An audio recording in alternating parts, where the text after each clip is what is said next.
کہ میری نظر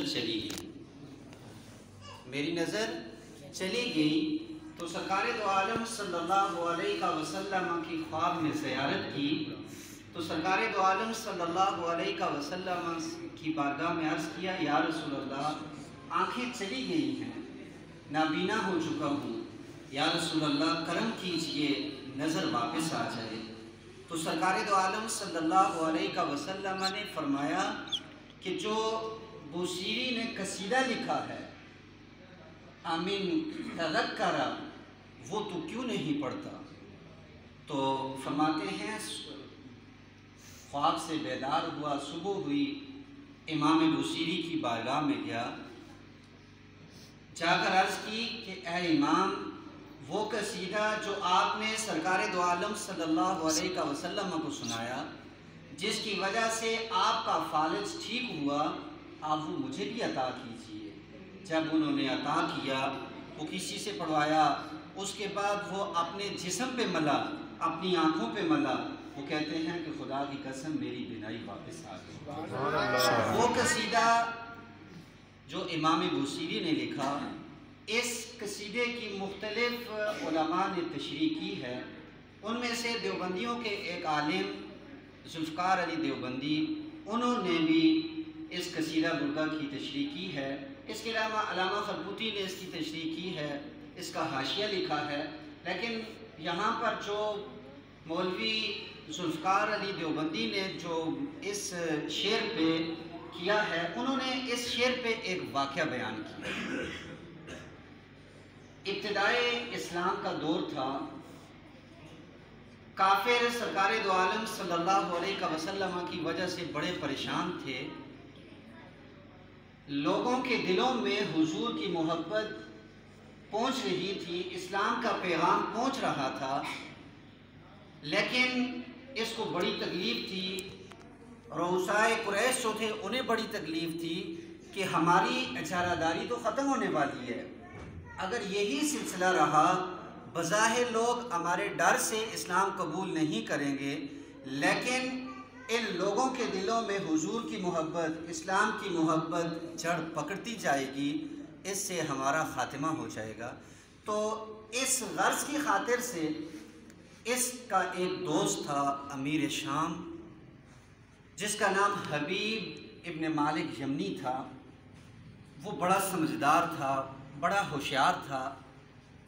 اس نے اپنے اس دوست کے پاس قاصد بھیجا کہ میں حضرت محمد صلی اللہ علیہ وسلم کی وجہ سے بڑا پریشان ہوں، لوگوں کی محبت، لوگوں کے دل ان کی طرف کھینچے جا رہے ہیں، لوگ آہستہ آہستہ ہم سے دور ہو رہے ہیں۔ تو قاصد بھیجا، قاصد جب پہنچا اس نے کہا کہ ایسے ہے کہ میں آتا ہوں، میں اپنے ساتھ 12 جنگجو، 12 تیر انداز وہ بھی ساتھ لے کے آتا ہوں، 12 گھوڑے لیے خود قافلے کی صورت میں شام سے روانہ ہوا۔ جب وہ مکہ کے قریب پہنچا، اس نے قاصد بھیجا کہ میں پہنچ چکا ہوں۔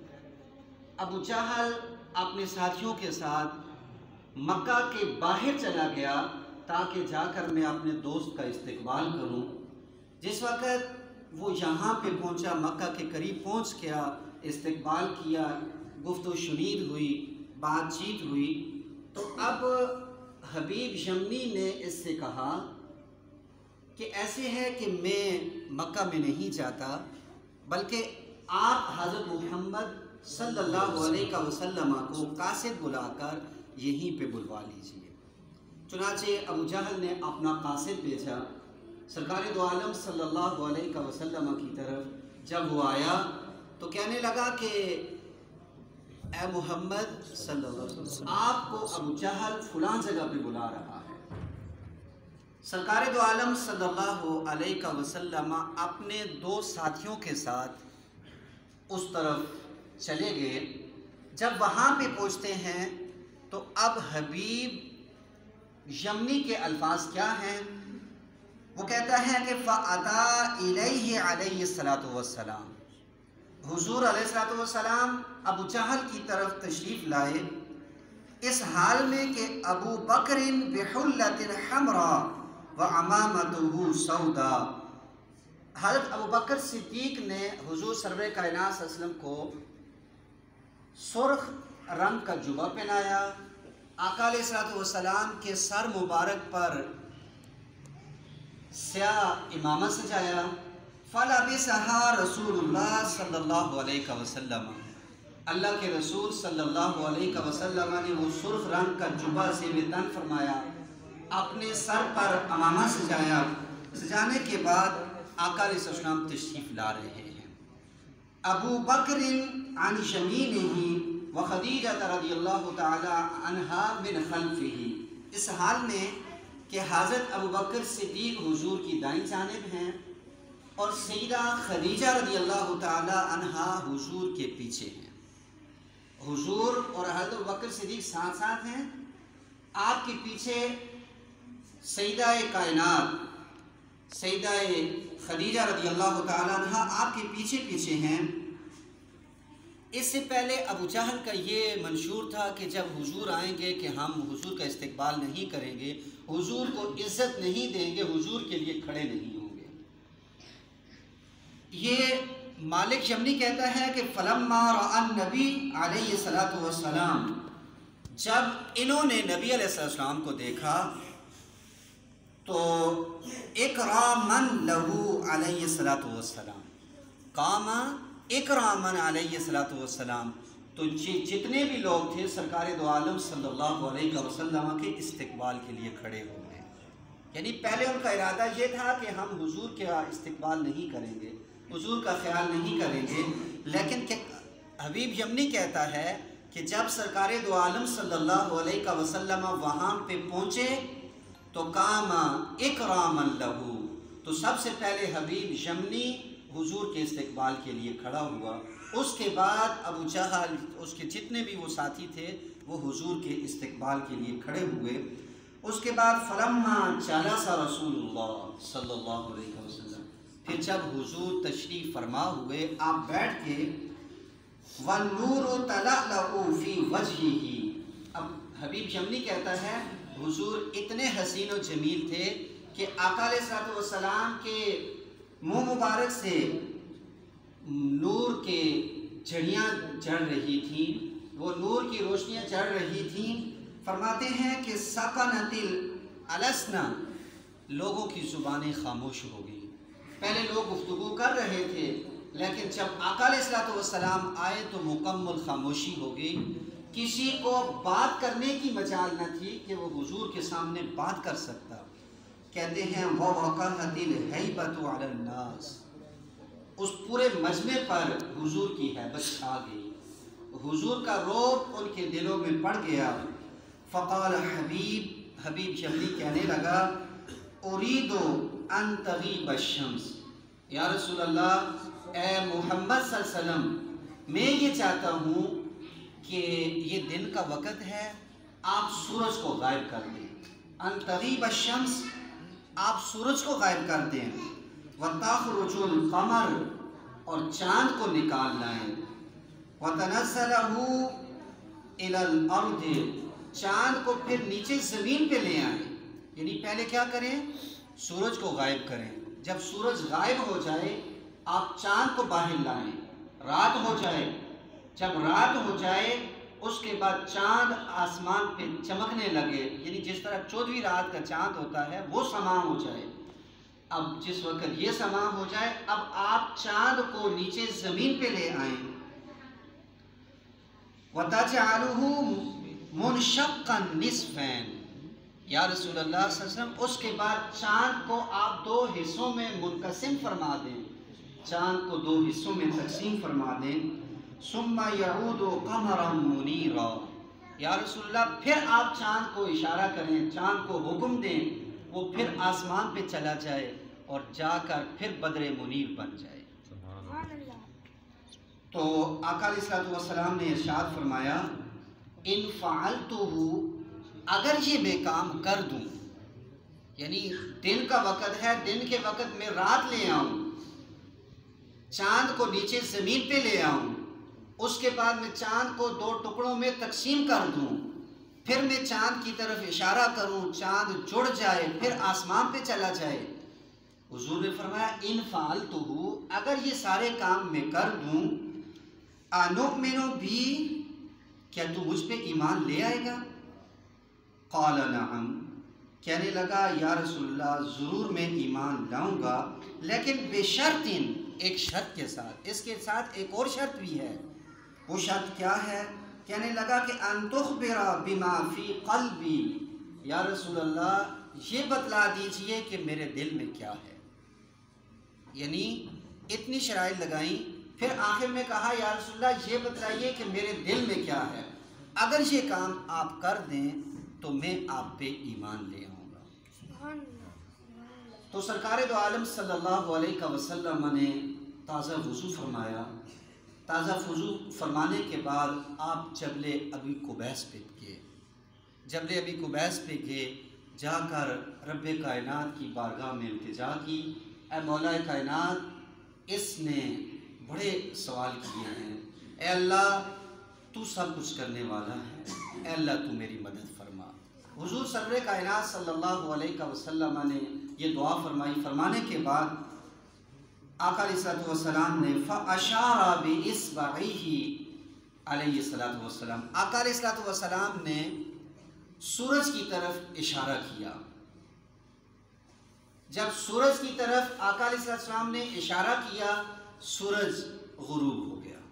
سبحان اللہ۔ حضور سرور کائنات صلی اللہ علیہ وسلم نے سورج کی طرف اشارہ کیا تو سورج غروب ہو گیا۔ فَرَقَدَتْ حَتَّى غَابَتْ، سورج بالکل غروب ہو گیا۔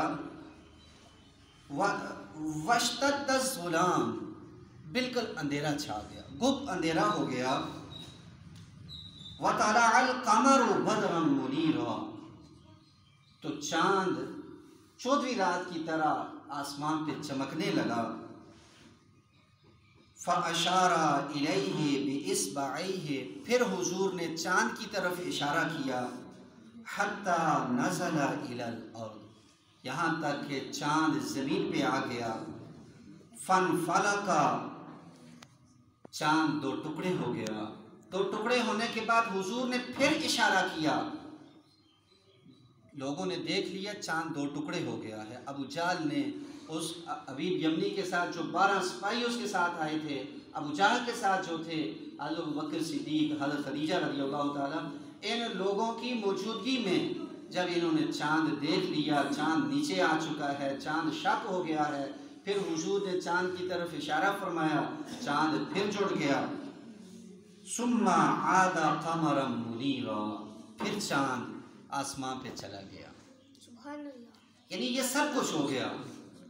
اب حبیب یمنی کی یہ خواہش تھی کہ جو میں نے کہا تھا کہ میرے دل میں کیا ہے، یعنی پہلی جو شرط اس نے لگائی تھی کہ چاند سورج کو غائب کرے، رات ہو جائے، پھر چاند 14ویں رات کی طرح چمکنے لگے، چاند نیچے زمین پہ آ جائے، شک ہو جائے، پھر آپ اس کو جوڑ دیں، یہ ساری شرائط پوری ہو گئی۔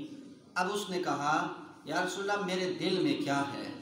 تو حضور سرور کائنات صلی اللہ علیہ وسلم نے فرمایا کہ تیری بیٹی ہے جو لنگڑی ہے، لولی ہے، تیرے دل میں یہ ہے کہ وہ تیری ایک ہی بیٹی ہے، وہ صحیح ہو جائے۔ تو سرکار دو عالم صلی اللہ علیہ وسلم اب اس کی بیٹی، یہ ذوالفقار علی دیوبندی لکھتے ہیں کہ اب اس کی بیٹی خواب میں حضور سرور کائنات صلی اللہ علیہ وسلم کو دیکھتی ہے۔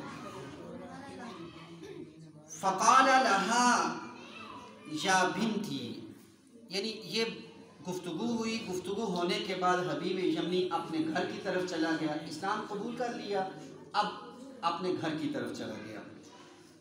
جب گھر گیا دروازے پہ دستک دی، اسی بیٹی نے آ کر دروازہ کھولا۔ جب دروازہ کھولا، جو پہلے چل نہیں سکتی تھی، لنگڑی لولی تھی، جب وہ دروازے پہ آئی، فقال لها، اب اس نے دروازے پہ دستک دی، دروازہ کھولا اس بچی نے، تو اب حبیب یمنی اپنی بیٹی سے کہتا ہے یا بنتی من این علمت هذه الکلمات، یہ کلمات تجھے کس نے سکھائے ہیں؟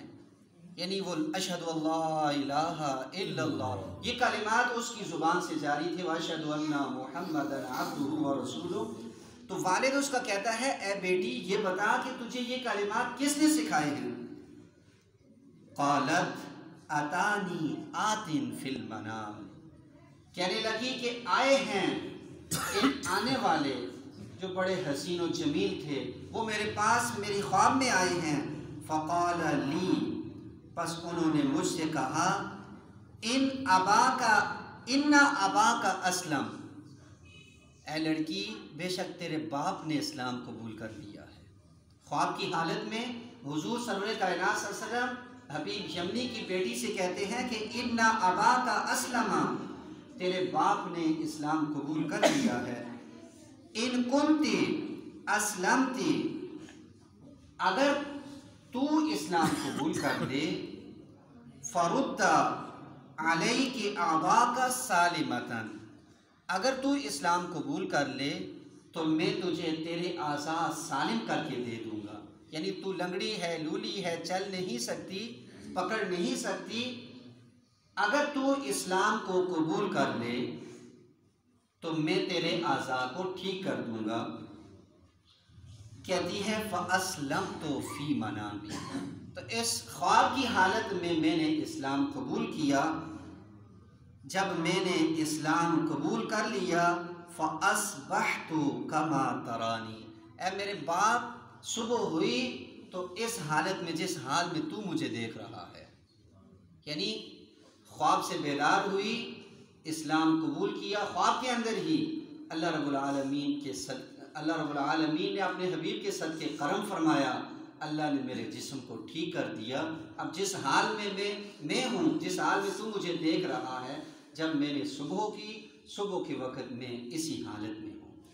یعنی سرکار دو عالم صلی اللہ علیہ وسلم کا یہ عظیم معجزہ حبیب یمنی نے جو اپنے الفاظ میں بیان کیا، اس کو دیوبندیوں کے بہت بڑے عالم ذوالفقار علی دیوبندی، انہوں نے یعنی درسی کتب، تقریباً درسی کتب جتنی بھی ہیں ان کی انہوں نے تشریح کی ہے، اور انہوں نے یہ روایت، یہ واقعہ انہوں نے اپنی کتاب کے اندر نقل کیا ہے، یعنی شرح الوردہ، عطر الوردہ فی شرح البردہ، اس کتاب کے اندر انہوں نے وہ واقعہ لکھا ہے۔